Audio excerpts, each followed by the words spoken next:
The night was quiet on the colony world of Eris Minor, the kind of quiet that made people forget danger existed at all. Lights glowed softly along the palace walls. Guards walked their usual rounds. No one thought anything was wrong. High above the planet, hidden in the dark between stars, a Vornac warship drifted without lights. Inside, 12 assassins stood in a circle, listening to their commander speak. "The royal twins must die tonight," said the commander, a tall Vornac named Threll. His skin was pale gray, his eyes sharp and cold. "Their bloodline is dangerous. If they grow up, they could unite the human colonies against us. We cannot allow that." The 12 assassins nodded. They were the best the Vornac Empire had. Each one had killed kings, generals, and spies across a dozen worlds. They wore black armor that bent light around them, making them almost invisible in shadow. They carried blades sharper than any human weapon, and weapons that could burn through steel walls. "The palace defenses are weak," said one assassin, a woman named Skarn. "Human guards, human locks, this will be easy." Threll smiled. "Easy, in and out before sunrise, no one will even know we were there." What none of them knew was that someone on Eris Minor had been waiting for this exact moment for a very long time. His name was Daniel Reyes, and he was the palace janitor. Daniel was not impressive to look at. He was a man in his 40s with gray starting to show at his temples. He wore a plain gray uniform and carried a mop and a bucket everywhere he went. He spoke quietly. He never argued. He always said good morning to the guards and good night to the cooks. People in the palace barely noticed him. That was exactly how he wanted it. Every day, Daniel cleaned the same halls. He emptied the same trash bins.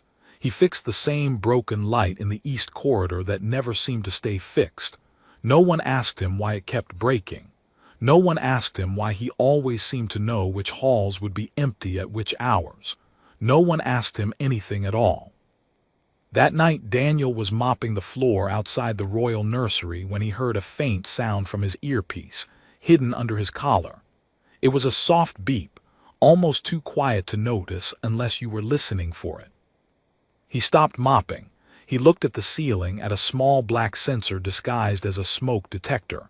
Only he knew it was there. Only he knew what it meant. Something had entered the planet's atmosphere. Something not authorized. Something trying very hard not to be seen. Daniel set down his mop calmly, like a man finishing a shift, not like a man preparing for war. He walked to a maintenance closet at the end of the hall, the kind that no one ever looked at twice. Inside were cleaning supplies, mop buckets, and a shelf of spare light bulbs. He moved the shelf aside. Behind it was a second door, hidden in the wall, that led down into a narrow passage no one in the palace knew existed except him. Down below, hidden in his own private room beneath the palace, Daniel sat at a small desk with several screens.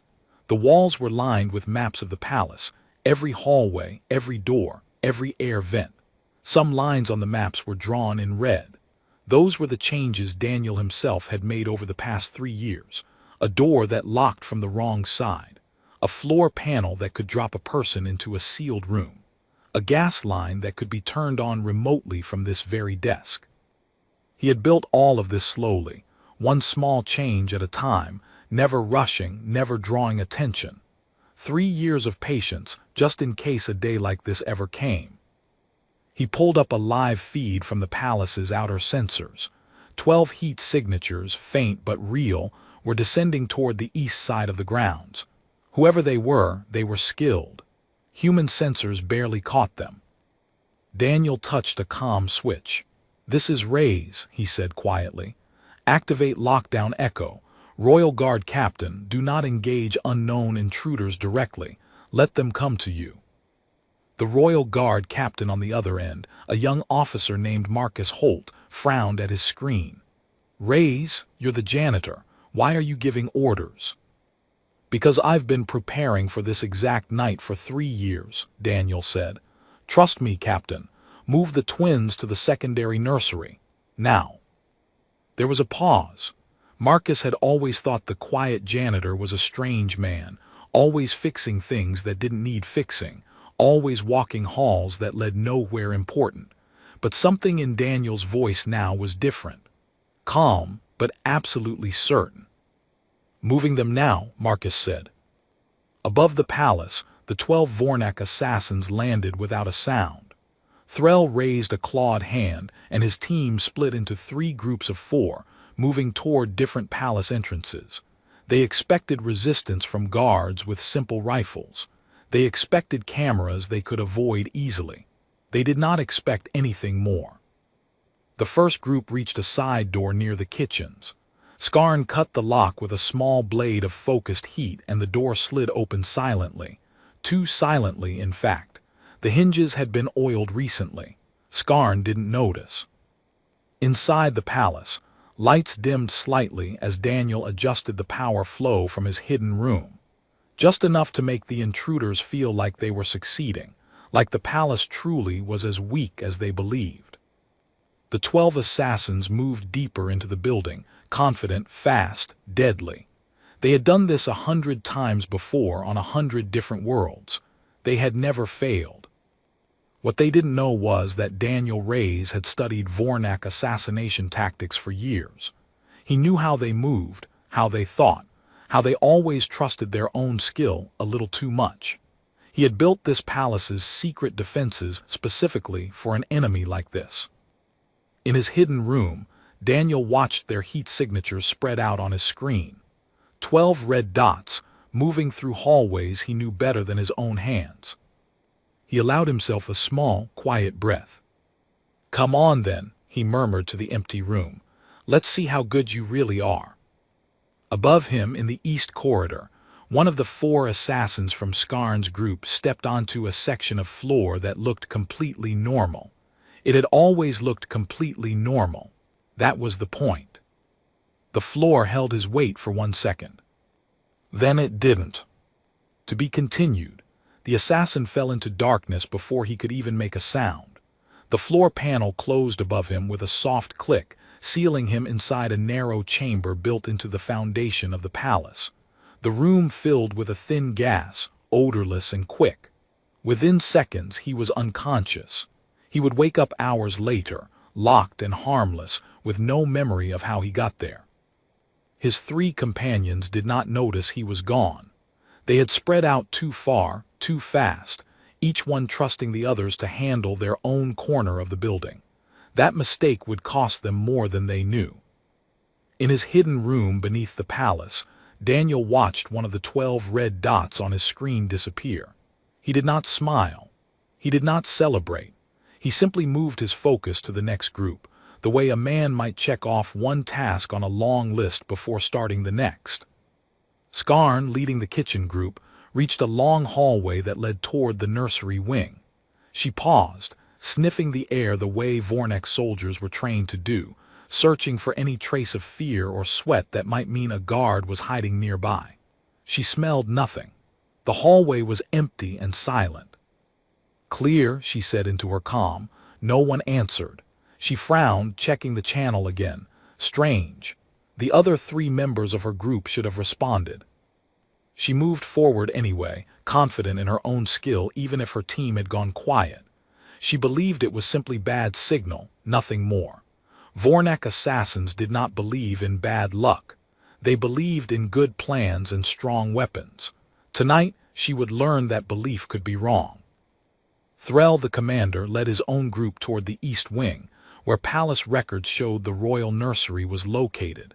He moved with practiced calm, his blade ready, his eyes scanning every shadow. He had killed kings in their own bedrooms before. A pair of human toddlers would be nothing. His group reached the nursery door. It was unlocked, almost as if waiting for them. Threll's eyes narrowed. An unlocked door in a high-security palace. That should have worried him more than it did. Inside, the nursery was empty. 2 small cribs sat untouched, blankets still slightly wrinkled, a stuffed toy lying on the floor, but no twins. "They've been moved," Threll said quietly. He was not surprised. Royal families often had secondary safe rooms. He had expected this. Find the secondary nursery, quickly. What Threll did not know was that the secondary nursery did not exist as a real location. It existed only as a false trail. A name in old palace records that Daniel had planted there himself, years ago, in case anyone with the wrong intentions ever searched for it.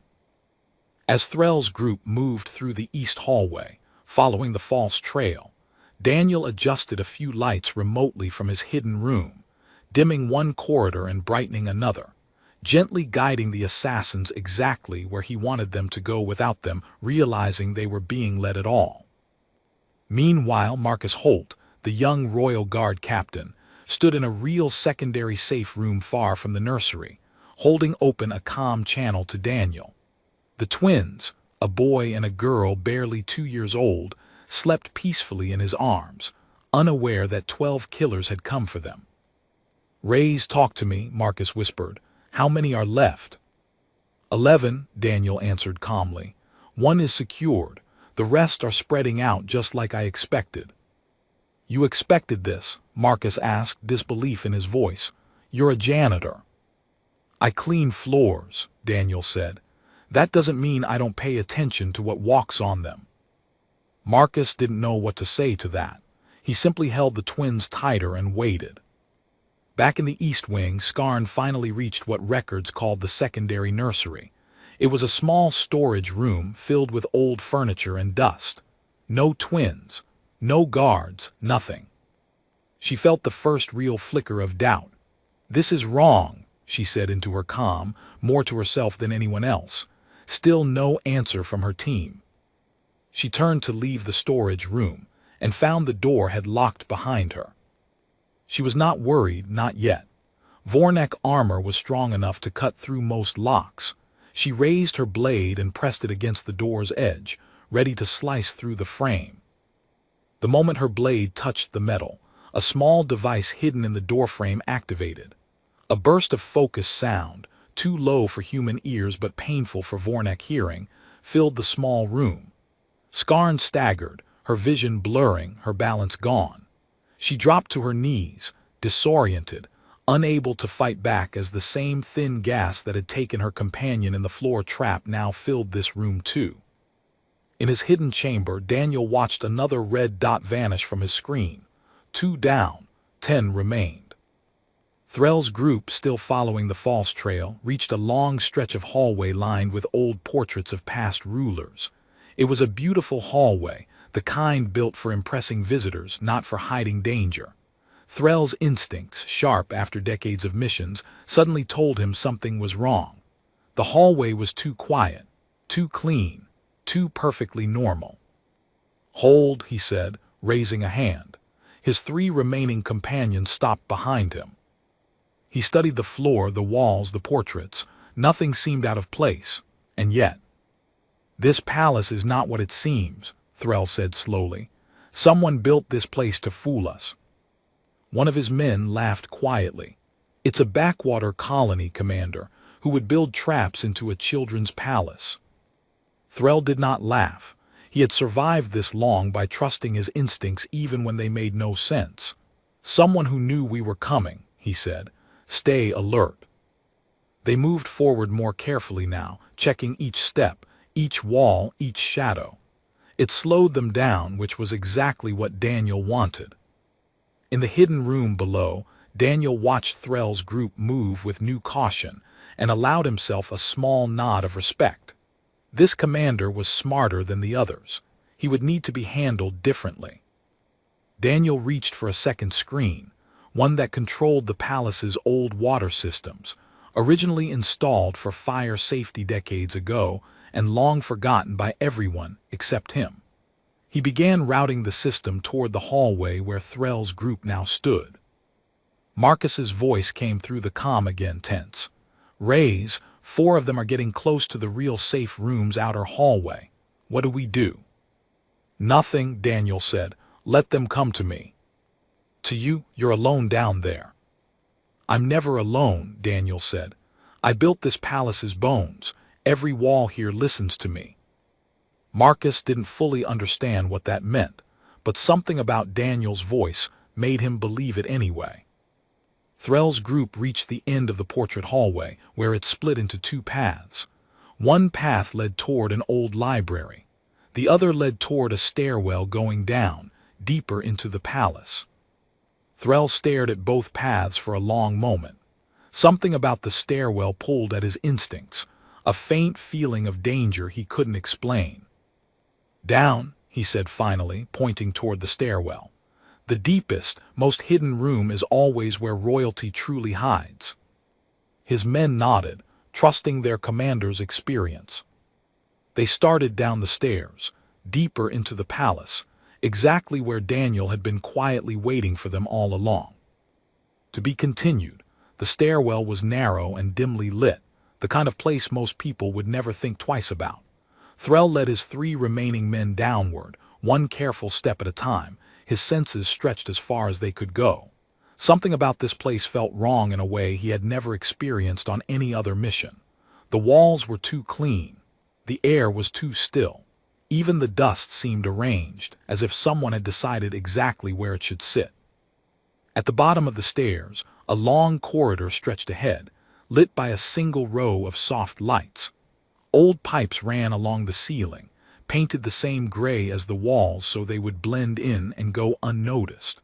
Threll did not know that those pipes were the very same water system Daniel had been quietly preparing above.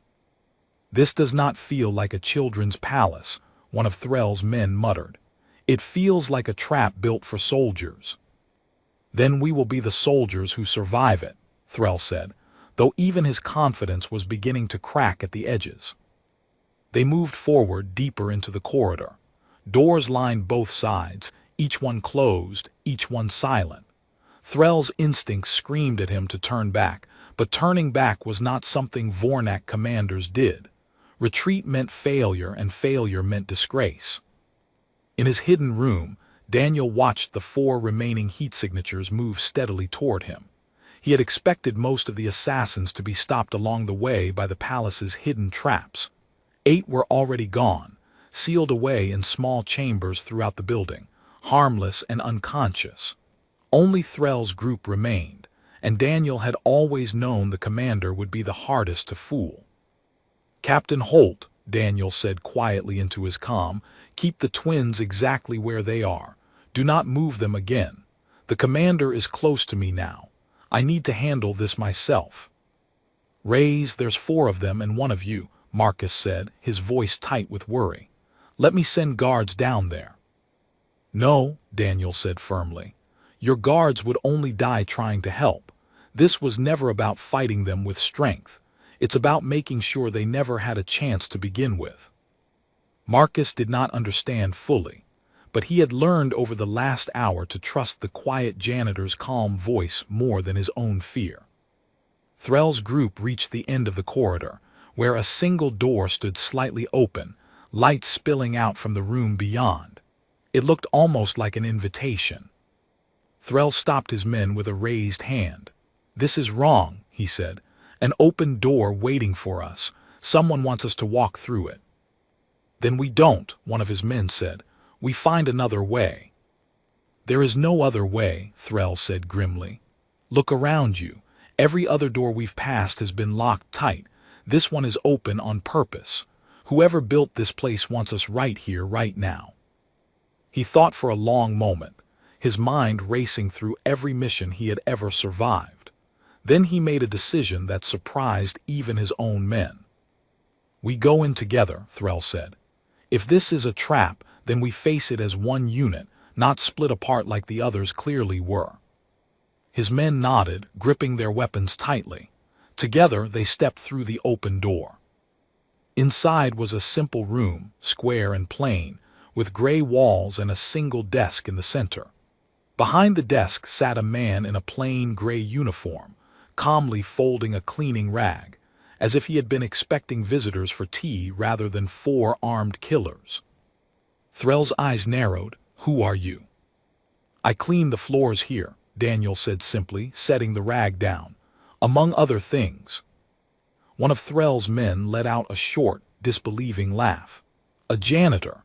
You expect us to believe a janitor built whatever has been happening to us tonight?" I don't expect you to believe anything, Daniel said. I only expect you to notice that 8 of your companions are no longer with you. The room went very quiet. Threll studied Daniel carefully, searching for any sign of weapons, any sign of hidden allies. He saw none, just a calm, ordinary-looking man sitting behind a plain desk. "You're lying," Threll said slowly. "No single human-built defenses capable of stopping Vornac assassins." "I didn't build defenses to stop assassins," Daniel said. "I built defenses to stop overconfidence. Your people walked into this palace assuming it would be easy. That assumption is what defeated them, not me." Threll's claws tightened around his blade. "Then let us see if the same assumption will defeat you." He moved fast, faster than any human could react, his blade slicing through the air toward Daniel's chest. Daniel did not move like a frightened man. He shifted his weight slightly, just enough, and the blade passed through empty air where his chest had been a moment before.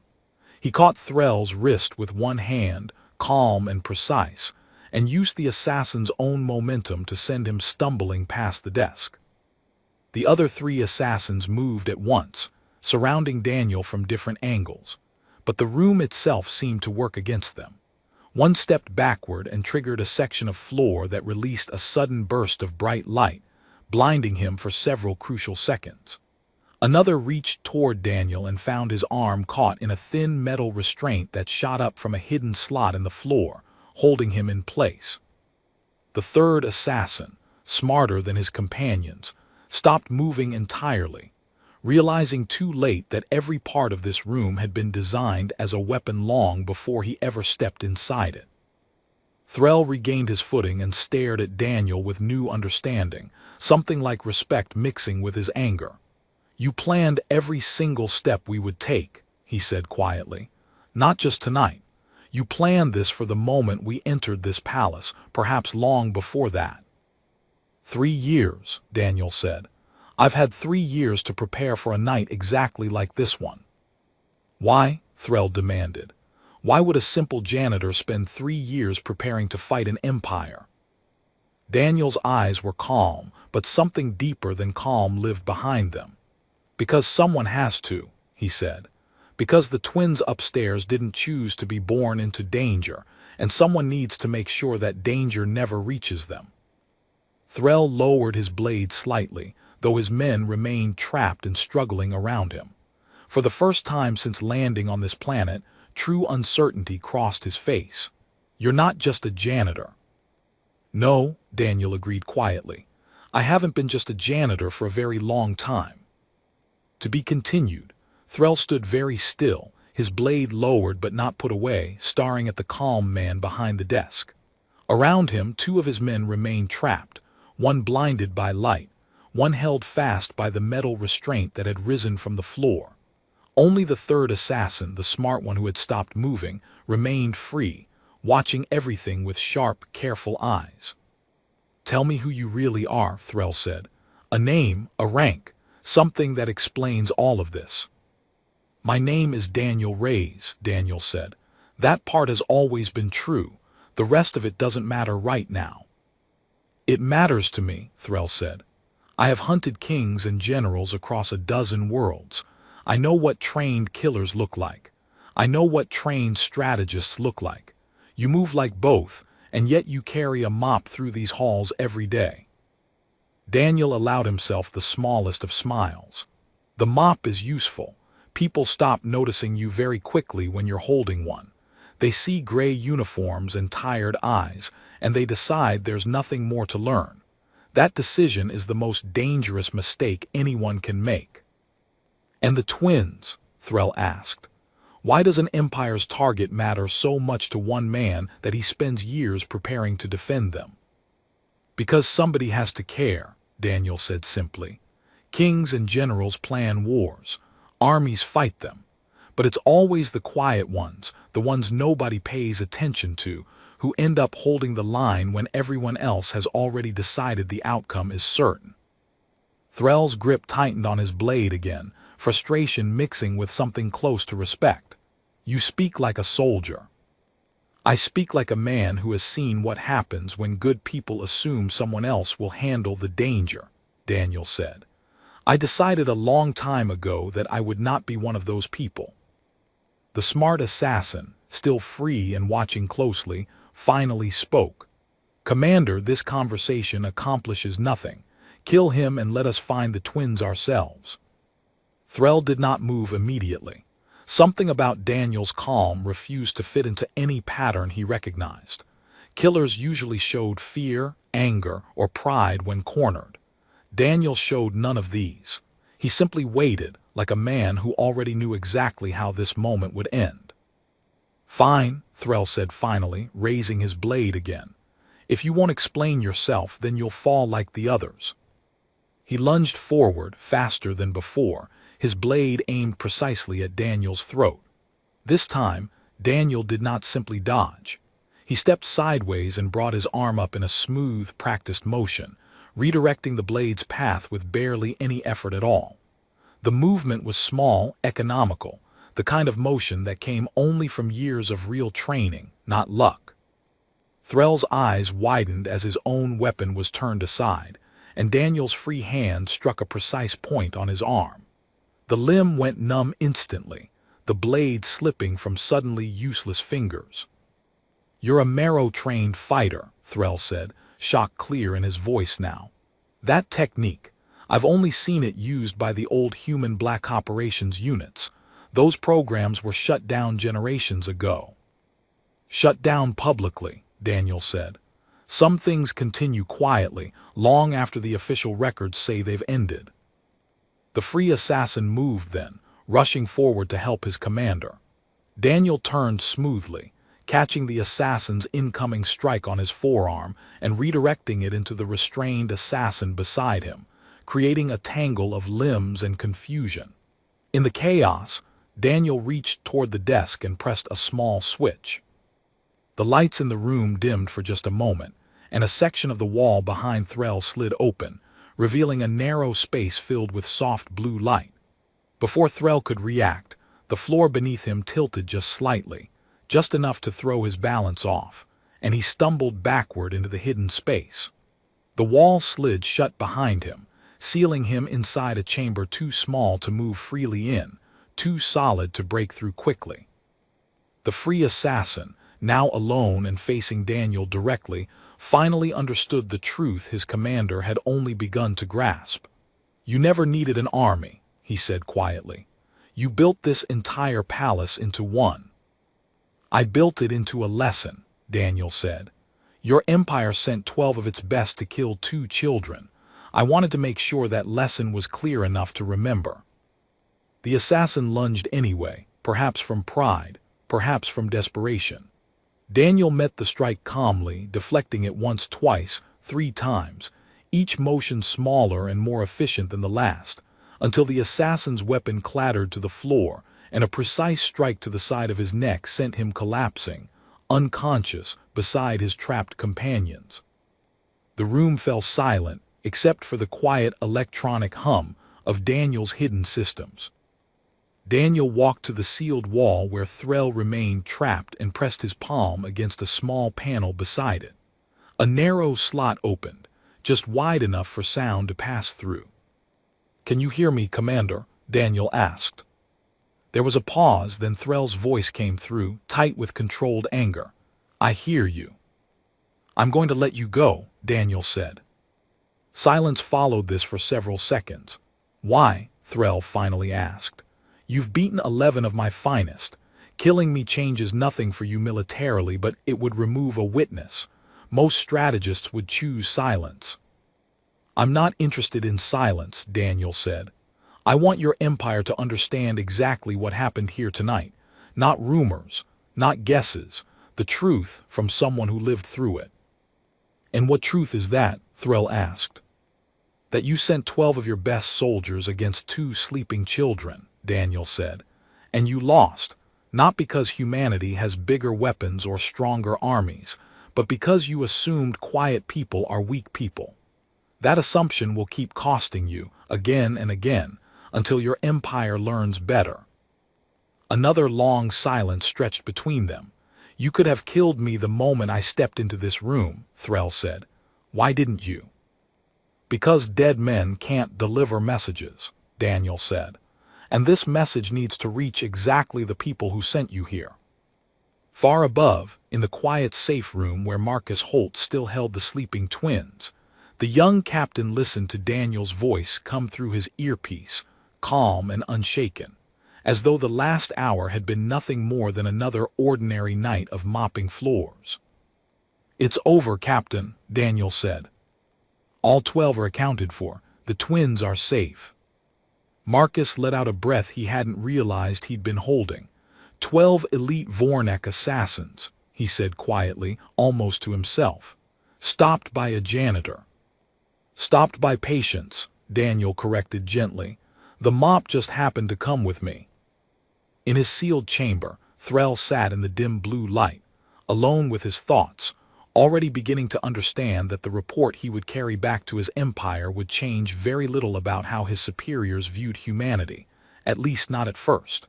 But somewhere, in some quiet corner of Vornac Command, someone would eventually listen.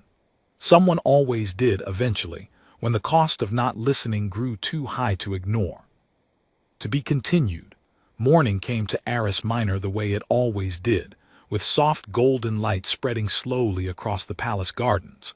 Birds sang in the trees outside the royal nursery. Servants moved through the halls preparing breakfast, completely unaware of what had happened in the building around them only hours before. To anyone watching, it looked like any other quiet day on a small colony world. Daniel Reyes walked through the lower corridors with his mop and bucket, exactly as he did every morning. His uniform was clean. His face showed no sign of exhaustion, though he had not slept at all that night. He paused at the same broken light in the east corridor that never seemed to stay fixed, examined it for a moment, and continued walking, as if today were no different from any other. In the secondary safe room, Marcus Holt finally allowed himself to rest, sitting in a chair beside the twins' cribs, watching them sleep peacefully. He had spent the entire night listening to Daniel's calm voice guide 11 dangerous killers into traps one by one, and he still hadn't fully processed what he had witnessed. When the sun was fully up, Daniel returned to his hidden room beneath the palace one final time. 11 sealed chambers throughout the building held 11 unconscious Vornac assassins, each one secured, each one harmless. Only Threll remained awake, sitting quietly in his small chamber waiting. Daniel opened the panel separating them. "It's time," he said simply. Threll stood, his earlier anger now replaced with something quieter, more thoughtful. "You're truly letting me go," he said. It wasn't quite a question anymore. "I am," Daniel said, "but not without a few conditions."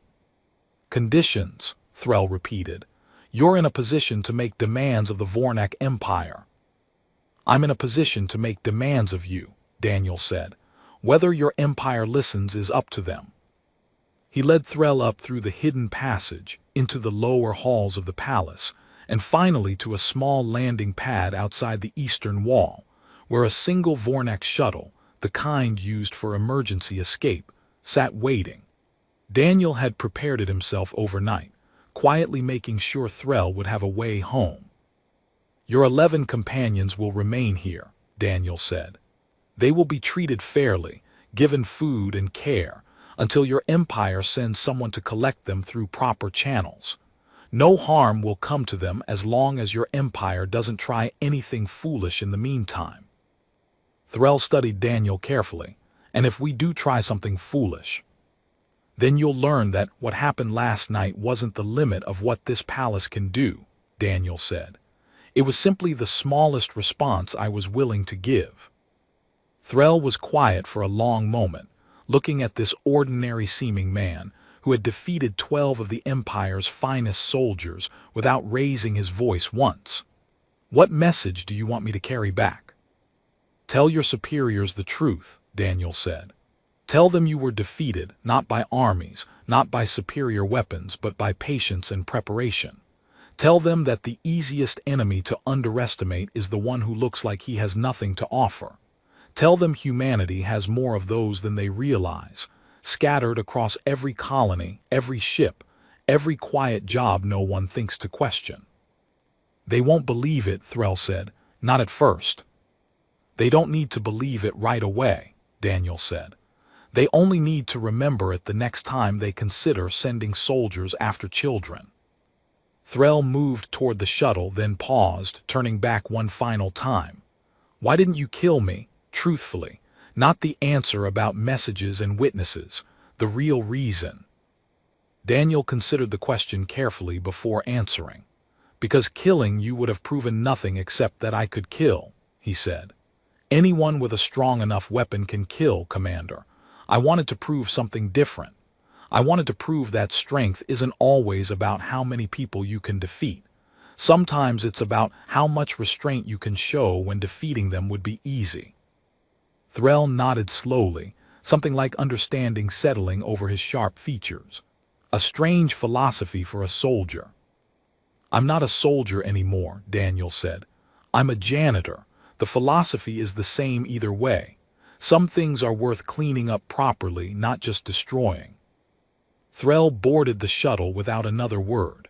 As it lifted off, rising silently into the morning sky, Daniel stood watching until it disappeared completely from view.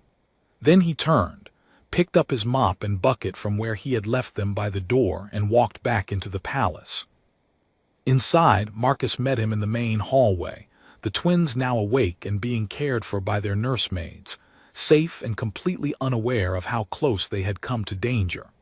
Marcus studied Daniel for a long moment, searching for the right words. The Empire's assassins, Marcus said. All 12 of them. You really did this alone. I had 3 years to prepare, Daniel said. That's not really alone, that's just patience. Who taught you to fight like that? Marcus asked. Who taught you to build traps like that into an entire palace?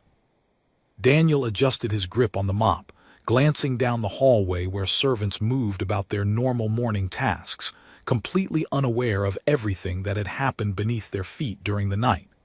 That's a longer story, he said. Maybe one day I'll tell it. For now, the twins are safe, and that's what matters.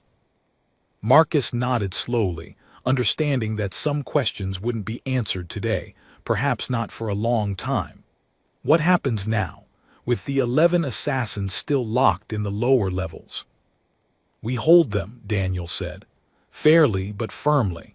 When the Vornac Empire sends an official request through proper diplomatic channels, we'll discuss their return. Until then, they stay exactly where they are. And if the Empire decides to send more soldiers instead of diplomats? Daniel allowed himself a small, quiet smile. Then they'll learn the same lesson the first 12 learned. Some lessons need repeating before they truly sink in. Marcus watched Daniel walk away down the hallway, mop in hand, heading toward the east corridor where that same light fixture waited to be fixed yet again. To anyone passing by, he looked exactly like what he had always appeared to be. A quiet, unremarkable man doing a quiet, unremarkable job. But Marcus knew better now. Everyone in the palace would eventually know better, though Daniel would likely continue insisting otherwise, would likely continue carrying his mop through these halls every single day as though nothing had changed at all. Word of what happened that night never spread far beyond the palace walls. The official report, carefully written by Marcus himself under Daniel's quiet guidance, described a foiled assassination attempt stopped by advanced security measures and alert palace staff. No mention of janitors. No mention of hidden rooms beneath the floors. No mention of a single man who had turned an entire palace into a weapon through nothing but patience and careful planning. Far away, aboard a Vornac vessel returning home, Commander Threll sat in silence, replaying the events of that night again and again in his mind. He thought about the calm voice that had guided his soldiers into trap after trap. He thought about the precise, practiced movements that had disarmed him without unnecessary violence. He thought about the simple gray uniform and the mop that had seemed so harmless, right up until the moment it wasn't. When he finally reached Vornac Command and delivered his report, His superiors listened with growing disbelief, then growing unease. Some dismissed his account entirely, certain no simple colony world could defeat 12 trained assassins. Others, wiser and more cautious, began quietly reconsidering their assumptions about humanity's small, scattered colonies. Somewhere in that vast empire, in some quiet office far from any battlefield, a single question began to spread among the more thoughtful officials. How many other quiet, unremarkable humans were out there, doing quiet, unremarkable jobs, waiting patiently for a moment just like this one?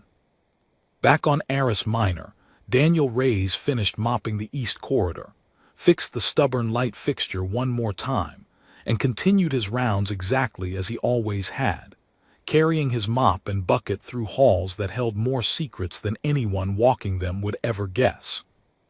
The twins grew up safely, never knowing how close danger had once come, never knowing the quiet janitor who emptied their trash bins and fixed their broken lights had once, on a single ordinary night, stood between them and an empire.